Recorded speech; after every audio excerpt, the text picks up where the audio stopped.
Hey, we're back. Coon Prairie Ramblers confabulating. Man, we got the juice flying now. The juice?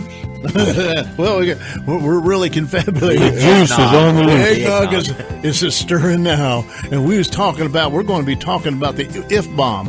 And Royce, well, first of all, we got to get the bomb here. I can't do it. Okay. I can't do it either because only Luke can do the bomb. Okay. What if bomb? In your mind, just imagine sound of a whistling bomb coming through the air, and it's coming down toward the ground, and all of a sudden it hits and explodes. Boom! There it is. Okay. Now, the what if bomb brought to you by Red Rooster. Red Rooster Inn. Red Rooster Inn. Yeah, my what if We'll keep the lights on. for this week is going to be, I thought about that, and what if I could go back and see how they built those pyramids? I'd just like to be off on the side because it's tons of stone, and those pyramids are way up there. How did they get those tons of stone up there, get them in the shapes that, you can't, those joints in there, they didn't need mortar. Yeah. They just popped them together. Yeah. But did they use elephants to pull those up there? Did they use thousands of slaves to lift that? Egyptians used the Jews. Yeah. And I think the Jews know they used like rollers, palm trees, and rope and everything. But was there a bunch of guys on the part they already had, and they're pulling it up, that big stone, and the rest of them are pushing, and they're putting rollers in front of them to get it up? But I'd like to sit back and just see, how in the world did you guys do it? And the things are so perfect, Yeah, I thought it was the aliens that came down and did that with their spaceships. Yeah. And is there something to do with alignment of that with the stars or the moon or something at certain times? Yes. And there's some of the things that the Incas and the Aztecs built that had to do with at a certain time that the light hit that. It had openings there. And the sunlight would come in there and it'd be aligned. During the equinox. Right, the equinox. Now, now, that leads you to believe that these guys knew their reading and writing and arithmetic, right? Yes. And taught to the tune of a hickory stick.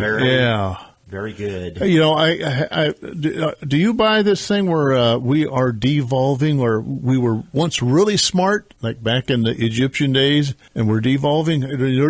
There's some people that believe that. Did they send somebody to the moon? No. Well, they didn't get around to it. Yeah, did they invent an automobile? No. No, I don't think we are. I think we're smarter than ever. I think. No. Yeah, and on the same vein, I've always wanted to go to, and I would love to have been there to see how they did it, how they built Machu Picchu. Yeah, how high up is it? It's very high. But do you know how high it is? How high is the water? No, I don't know. 10 feet high and rising. And it was never discovered by the Spanish and destroyed like some of the other places were. So I don't know. Did they build it during that time to hide? Was that the purpose of it? But there's a lot of spiritual. I believe it existed before the Spaniards got there. Their religious beliefs, I think, had something to do with the building of all those things. The pyramids. I knew what the it is. Aztecs had their, and the Incas and the Mayans. It is so high up that the oxygen level is low. When you get up there, and when you have a deprivation of oxygen, and you get this woozy feeling. No, that was a religious thing. Really? That woozy feeling. Don't you think? Could have been. You have this look of doubt on your face, Casey. I wonder if the first people that discovered that thought that they had found the city of gold. They've been looking for El Dorado for a long time. But it's way up there. It'd been a good place to hide it because it took a long time to finally discover that up there. But Kenny said that he'd love to go there, and I'd like to go there too, as long as we don't have to walk. Well, that's my problem. My physical ability. If they can take Kenny and I in a helicopter and drop us down, and then we'll wander. And we didn't have to rappel. That's right. We didn't have to rappel. And so, or just drop us in there, let us look, enjoy, and then come pick us up. Right. And where I can call on my cell phone. Hey, I'm ready. Yeah. Yeah, Kenny was talking about Easter Island, too. They got all those statues up there. As they're looking out to sea, it looks like, did they put it up there to scare people and say, hey, man, there's some giants up there? And, also Stonehenge. Stonehenge. That's on, the National... Is it Hedge or Hinge? Stonehenge. Hinge or Hedge? Hedge. Stonehenge. Ooh. Stonehenge. But the National Geographic and all these people that do documentaries, but nobody has really come up with any answers, right, to any of these. Nope. I mean, no concrete answers. Nope.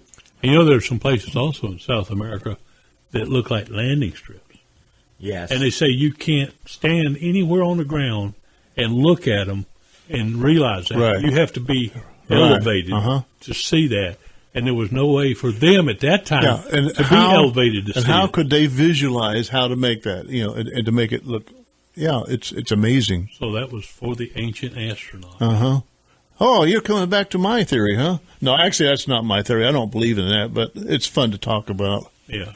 I had a guy one time tell me, and he honestly believed this, that Jesus was probably an ancient astronaut or alien. That he come to Earth, and he tried to teach people a better way to live, and because for that, they killed him. Yeah. And so he read somebody else's book to tell him that, but yet he skipped over the Bible. Yeah, he said, I'll read that.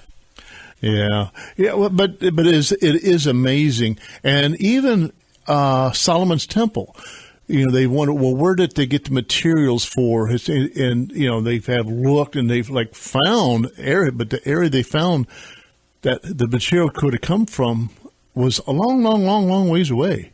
And then they had to come up, well, how in the world did they get it there? And then you're back they didn't have no Model A's. They didn't go to the moon and they didn't discover serpent grits, but they did some amazing things. Yes. Well, I read somewhere they were doing operations, the Egyptians were, thousands of years ago. Yeah. Well, they knew they knew all about the body, and when they mummified somebody, I mean, they knew what they had to take out, otherwise it would botch the whole operation. My. So they had great artists there too. The paintings, the jewelry that they made. I mean, it's just great artwork. And didn't they were burial tombs, weren't they? Yeah. Yeah. The pyramids? Right. Oh, yeah. And there's passageways. And there's other people they would bury with you, I think, didn't they? Like your servants. Yeah. Your wife. Well, if you was a good servant, guess concubine. what? Wherever they die, you're going with them. Yeah. So, and imagine the animals. What a reward. Yeah. If they had any cats or dogs, they're going with them, too. Well, they had a big thing about cats, I think. Yes. Yeah. And you know what? A lot of these tombs were robbed centuries ago, and then centuries passed before there was any interest in to go find it. What's the word? Archaeology. Archaeology. Okay, you let me dangle on that one. I was going to see how long I had to throw you around. So, but that's the amazing thing. There was such a big span between when the things were robbed and when people actually started. Well, where is this stuff? Like they didn't know where it was, but the people back that robbed it a long time ago knew where it was. Yeah. Man. Very interesting. Mm-hmm. And then there's shrimp and grits. Yes. Shrimp and grits is a real treasure, and I had never eaten it before till I got it at that restaurant in Dublin, Georgia. Yeah. And I've been trying different types ever since. Is that restaurant the best one for that? I don't know about that. I ate. Is it all hinged on one particular cook, and if that cook? Well, what it's hinged on is a lot of it is by area. Yeah. It's like, you go to barbecue and you go to Georgia, barbecue's one thing. Yeah. You go to Mississippi, it's one thing. Yes. Alabama, Texas, Kansas City, South Carolina, North Carolina, everywhere's got their own little version. And it's the same thing with shrimp and grits. You got the Savannah's got one. Yeah. New Orleans has got one. Charleston's got one. Charleston, everywhere you So, go has got. if that Charleston particular is probably cook- the most famous for shrimp and grits. Yeah. I mean, even within Charleston. that area. Yeah. Yeah, they had a traveling chef come through, and what he did at that Dino's downtown, he was trying all types of dishes, and shrimp and grits happened to be one of the things that he had introduced to that restaurant, and so the people loved it. So they put it on the menu, and then he leaves and goes to another restaurant somewhere, and he tries new dishes. But this was a traveling chef that introduced that to that restaurant in Dublin, Georgia. But I've got it, 4 different types of shrimp and grits. Best I ever had was in the Keys. and I couldn't believe that that's where I found it. But it had bacon, shrimp, and sausage in it, and it had that tomato-based sauce with onions and peppers, and then they had just a light cream sauce, light. Yeah. And you mixed it all together. Oh, goodness gracious! That's why I like it with where the shrimp is suspended in a sauce or a gravy. I've seen it where it's just a sautéed shrimp that's seasoned, laid on top of the grit. Yes. But I like it in a little bit of a gravy.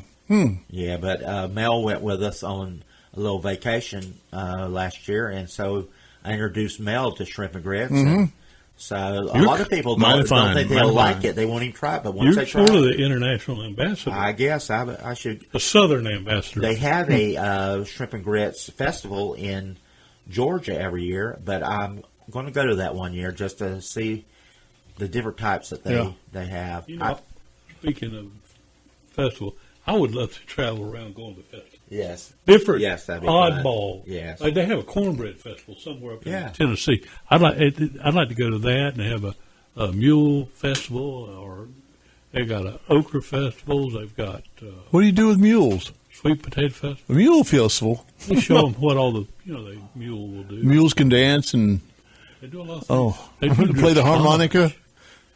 Yeah. Oh, we're chasing but we really want to go to festivals where you eat. Yeah. Food. That's the ones we want to go to. Well, no matter what they're celebrating, they usually have something good to eat. Okay, so what's the best shrimp and grits right in this locale? My wife's. I haven't tried that one. Owen's Fish Camp, Owens. that's pretty good of it. Yeah. I did get some at a new restaurant called Leroy's. It's Cajun cuisine the other day, and that was pretty expensive. It's just too expensive. Punta Gorda? Yeah, it's called Leroy's. Are we going there for lunch today? We can if you want to. But it was expensive there, but it was good. But in Florida, down there in the Keys, that restaurant down there, it was just very, very good. I raised my hand up in the air and I said, "This is the best shrimp and grits I ever had seen." I said, "I can't believe I put this over Dino's," but it was good. All right. Well, Coon Prairie Ramblers, they done rambled themselves out of town. It's time to go. We'll see you next week. You all have a fade black. Same bat channel, same there bat you go. place, same bat time. Something was missing there. And my wife was saying, "I want you to be listening this week." Bye-bye.